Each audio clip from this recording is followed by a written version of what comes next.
I'll just reiterate this stuff. I was telling Sarah, are you going to videotape? Yeah, is that okay? No? I was telling Sarah about the 2 tracks. Uh-huh. Okay. Oh, there are 2 tracks. Look at that. Because this car, not the way it's decorated now, but the way that it was when it was part of the first train, used to load and unload at Main Street. Okay. The other train was modeled after a freight car and it used to load and unload at New Orleans Frontierland. Okay. There were no stations. They were all round trips. Okay. Cool. All right. So Walt Disney believed that when you tear something down and build something over it, you should always leave a remnant of what was there before, right? You know that. Yeah. Okay. So when the passenger train was here loading and unloading, the other train had to have a way to get around this train to get to Frontierland. So there's that other set of track there, and they would throw the switch, that train would take that track, and then come back on this one and go to Frontierland. Okay. By the same token, this passenger train had to have a way to get around that cattle car train when it was at Frontierland. Okay? Okay. So there was another set of tracks up here, but when the decision was made to put all the trains on one track, they left that as a remnant. Okay. Awesome. So Walt Disney formed 2 companies. Okay. One was called WED, Walter Elias Disney, WED, and the second was called Retlaw. Okay, Retlaw. Retlaw is Walter spelled backwards. Right. Okay. So Retlaw was based out of Burbank, and all the Imagineers were up there. The machine shops, the paint shop, electric shop, everything was up there. All the anything was put together was up there. Okay. They made the trains, the monorail, the Main Street vehicles were all made up there at Burbank. The first 2 engines that we have were all made at Burbank. All right. WED was in charge of the park. Now we always say that one of the reasons why there is even a Disneyland is because Walt Disney wanted a place to run his trains. Okay. Retlaw, when Walt Disney cashed in his life insurance policy, that money was $17 million was put into Retlaw. Wow, and then Retlaw bought the land. Okay. But WED was in charge of maintaining the amusement park business. Okay. So if the amusement park business failed, that would be WED. Right? That would fold. But Retlaw would still be intact. And Retlaw owned the trains and the land. Okay. So Walt Disney would still have a place to run his trains even though there was no amusement park. That's awesome. Okay? Okay. Okay, so there were 2 trains here. This was part of that first train, the passenger train, and it looked like this. Okay. Yeah. Okay? So that was the original car of the first train, and that was this one? That was this one. Okay. Okay? And the seating is what's called parlor style, where the seats faced each other. And there was a center aisle that was just lined with linoleum. And it was very difficult to load and unload. The other 5 cars on that first train, the seating was like on a bus. The seats were here facing forward, center aisle. And because I know you work attractions, you know that that was very difficult. They had to wait for everybody to unload before they could load it.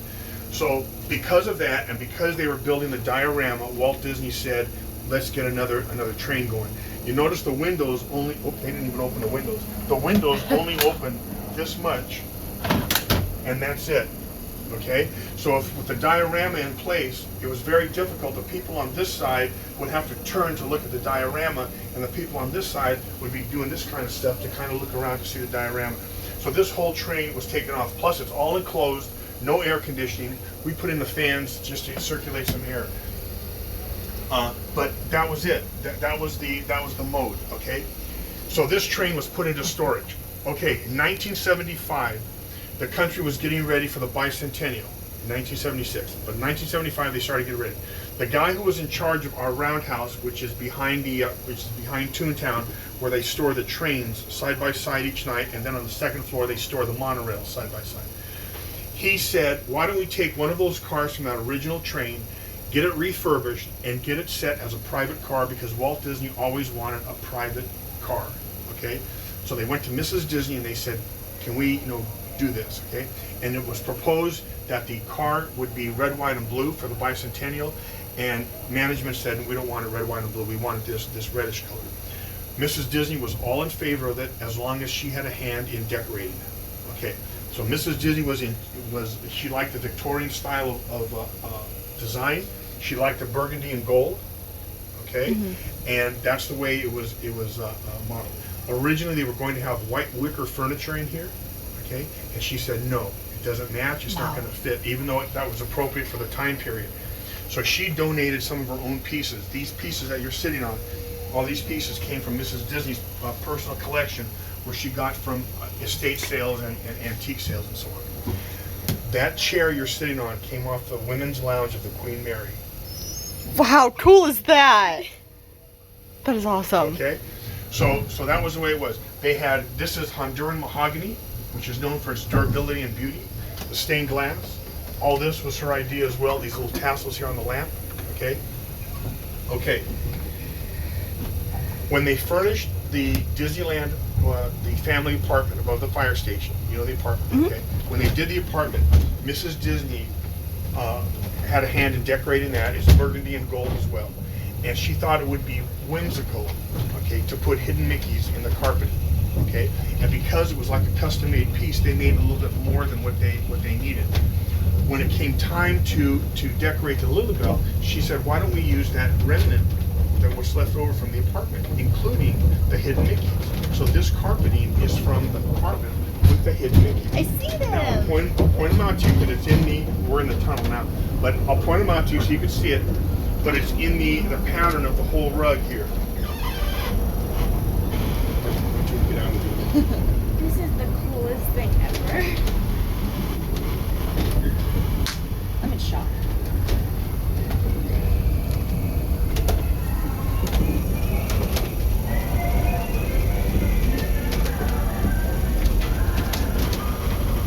I didn't think anybody could ride in this. They can. I'll tell you that in a minute.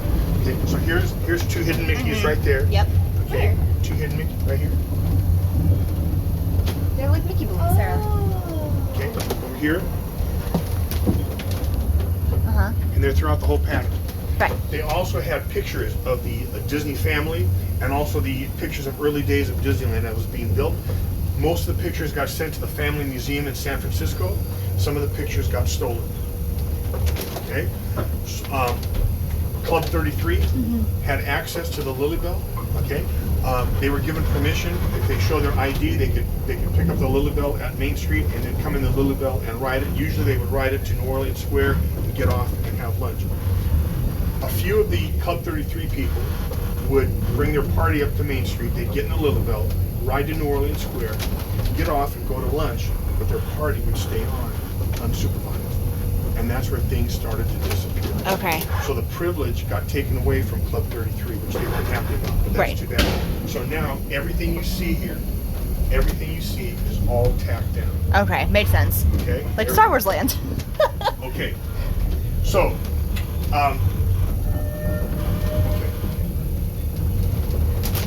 okay, so this style of seating where you face each other is called a parlor style. Okay, like you're sitting in your living room. However, the style of the whole car is what's known as a presidential car. And I'll show you when we get to Toontown. If you remember from the old newsreels, when a presidential candidate would give a speech, the train would pull into a town, the candidate would step out onto the back of the train, deliver a speech, and then get back in. Okay? I'll show you that in a minute. There's a little balcony out there. Okay. I'm so in shock. This is so cool. Oh, so now, because this was the sixth car, right? The first car on that first train was numbered 101. First train, first car. The second car was 102. The third was 103. This car was the sixth car. So when they refurbished it, 106. Okay. And they left it there again, just as a reminder that this was the sixth car on that first train. Remnant. Got Okay? it. Okay. They wanted Mrs. Disney, once it came online for the bicentennial, they wanted Mrs. Disney to entertain dignitaries because they felt that a lot of dignitaries would be here, even from other countries, to come to this country to be part of the bicentennial, and maybe even they would come to Disneyland with their families, so Mrs. Disney would entertain them. One of the first guests they had was Emperor Hirohito of Japan. Emperor Hirohito and his wife. And he was so indebted to Mrs. Disney that he gave Mrs. Disney the smoking jacket. How awesome. Which was tapped down. Of course. Okay, but that was her gift, and as you know, both were heavy smokers. Okay. The Lilly Belle was online for until about 1990, and it got a termite problem and it got water rot. So they took the Lilly Belle offline, okay, and just had it stored in the roundhouse. Okay. About as it got closer to the year 2000, the guy who was president of Disneyland at that time, who is now the president of Knott's Berry Farm, he said, let's take the Lilly Belle and get it redone and get it ready for the 50th anniversary for Disneyland. So they sent the Lilly Belle to Ventura County, okay, and they had it all reworked, okay, as much as they could, keeping the carpeting. So, oh, I forgot to tell you, they then had to fit the family apartment with sprinklers, okay, and over the course of years, the sprinklers, one of the sprinklers broke, and it drenched the carpeting in the apartment. Oh, no. So they had to replace that carpeting, okay, and because it was custom made, they just replaced it with burgundy and gold carpeting. Okay, so this is the last remnant of that hidden Mickey carpeting. Huh. Here's the little patio area. I'm not supposed to do this, but I'll let you see this. Okay, there's the patio area. So this is called a presidential car because of that. That's awesome. We run this car on a battery, and the battery is inside that little case that's right there. If you were to flip up the lid, there's a little switch where you can flip the battery on and off.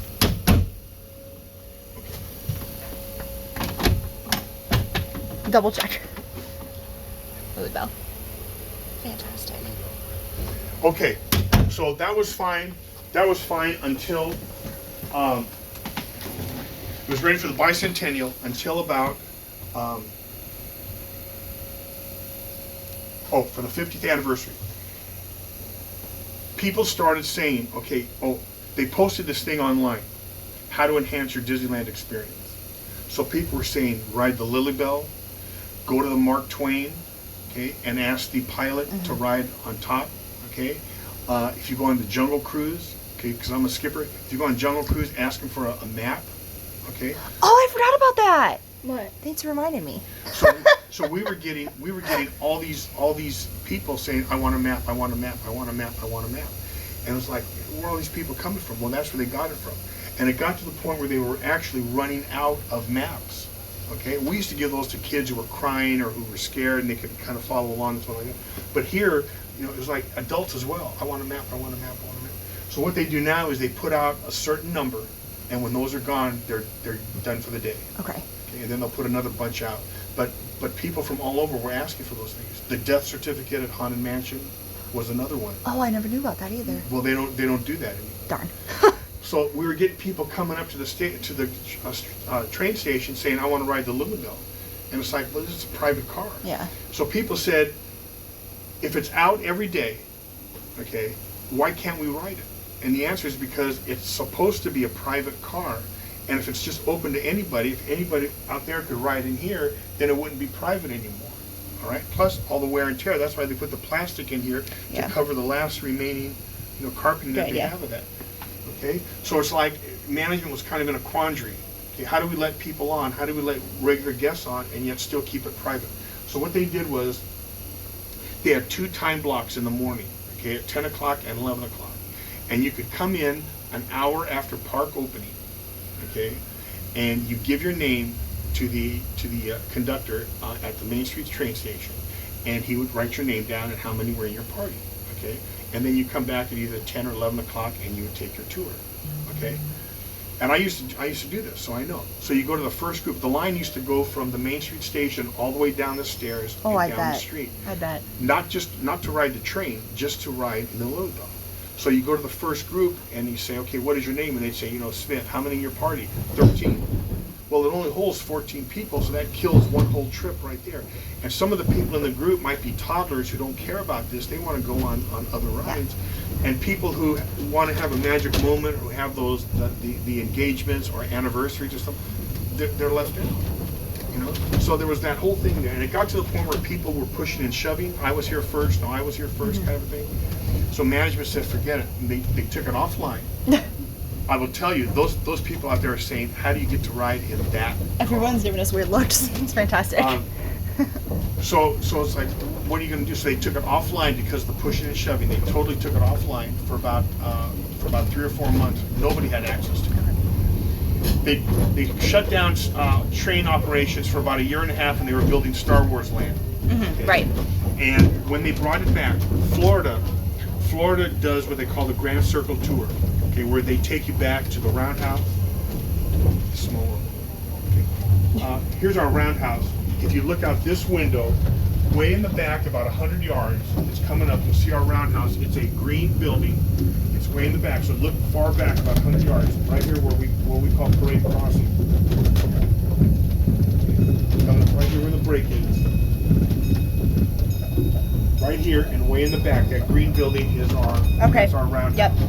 Trains down below and the monorails up on top. Right. Okay, so they said because Florida has this Grand Circle Tour, okay, for a fee, they take you into the roundhouse, they talk all about the trains and so on like that. They wanted to do that here. So they started charging $85 a ticket. Okay. And it's like, okay, if you want the tour and if you want to bring your toddlers, $85 a ticket. Okay? All right. And people were paying that. Okay? And they use and the guest relations people use a script. Okay? And they're not telling you half the information that I'm telling you. I already told you a lot about the trains and stuff. But that's what they were doing. Now we as conductors can bring people on, bring guests on, we can bring family on. The engineers can also bring guests and family on as well. But guest relations, once they do those 2 little reservation times, no more. During the summer, they don't do it at all. Do they ride the LILLY Belle? Or okay. That's one of the things that they do. Okay. They have a whole other little tour that they give them. And part of it includes a ride on the LILLY Belle. Okay. And they just kind of basically say, well, you know, here it is, and that's it. They don't give you the whole story. Okay. So when it's too hot, they don't do tours because it gets too stuffy. Fair. When we have a heat 1 level index, they don't have any tours in here. So that's a problem. All right. So you were very lucky in asking today, okay? Because number one, they don't give tours when it's hot, but also when it rains, the LILLY Belle's not out because they don't want that water rotting in. And if it was open, they don't want people tracking dirt in. So I guess they didn't anticipate the 11 o'clock rainstorm that we had, and the LILLY Belle was out during that rainstorm. It rained this morning, right? Right, a little bit. So it was running. Also, we only have 2 trains out today. Normally we have 3 trains out. And the other train that looks like this, it has the green and white stripes, doesn't have the LILLY Belle. So you were lucked out that it happened to be this train with the LILLY Belle on a day that it rained. And Good job, Sarah. I'm telling you, and I don't mean to put myself, you know, out there or anything like that, but if you ask any of the conductors, they'd say we don't do tours on the LILLY Belle. Yeah. Okay, they would have said that. I was at the Main Street station, okay, earlier this summer, and one of the managers was up there, and a woman and her daughter came in, and she says, we want to ride the LILLY Belle. I didn't ride the LILLY Belle, okay. And manager from Main Street, she said, go to City Hall, $85 a ticket, they have a tour, knowing full well Love that. they don't do it during the summer. Yeah. I'm standing right next to her, I'm like, I can't believe, you know, you just told them, basically forget you know Yeah. what I mean? So the woman and her daughter, they went back in line. I was ready to clock out for lunch, so I went and I got him, and I said, come on, I'll take you on. And I brought him on the LILLY Belle. I was glad that I did, because the mother was a cast member at California Adventure, and that she wanted her daughter to do something special there at Disneyland. Wow. Okay, so where did I leave off? Okay. A couple years ago, The View did a whole series of shows in front of the castle, weeks worth of shows in front of the castle. And during one of the episodes, Barbara Walters interviewed Kurt Russell right here in the LILLY Belle. Okay. So it's just one of those things where when you get people who know about it, guest relations aren't just going to arbitrarily bring somebody on here, but if they request it, you know, guest relations could bring people on. Okay. But we do it as well if it's, you know, if there's a need, if somebody's going to appreciate it. And that's why, you know, like for me, when somebody asks about the LILLY Belle, I'll always say, you know, well, how did you hear about it? Or, you know, or some people will say, we want to ride the Clarabelle. Okay, I'm like, you don't even know the name of it, Yeah. so, you know, forget you. Yeah. You know, kind of thing. Go to City Hall and pay your $85 and so on. But anyway, this is the LILLY Belle.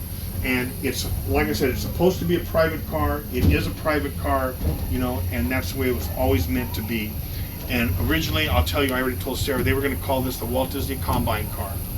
And combine is a term which means people and freight. And they went behind the company went behind Mrs. Disney's back, and they went to the Disney daughters. Go ahead, you could flaunt it. They went to the Disney daughters and said, we don't want to call it the Did you see the old guy? He was like, what?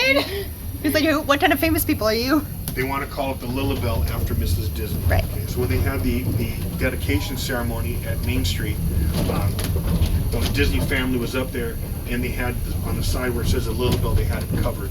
And when they unveiled it, she saw that it said, you know, the LILLY BELLE. And so I would she have started cried. crying and all that. Yeah.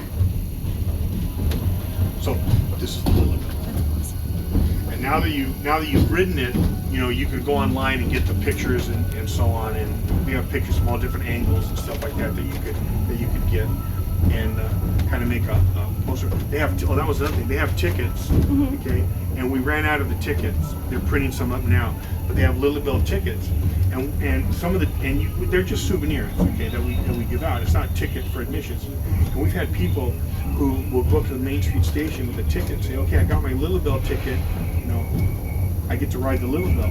No. Like, there is no ticket for the LILLY BELLE, but I bought it on eBay or something like that for, you know, whatever, however much they pay. It's just anyway, you can see how difficult it is to look at the Yeah. diorama. Okay, and for me sitting on this side, I would have to turn this way or this way to look at it. Yeah. Very cumbersome.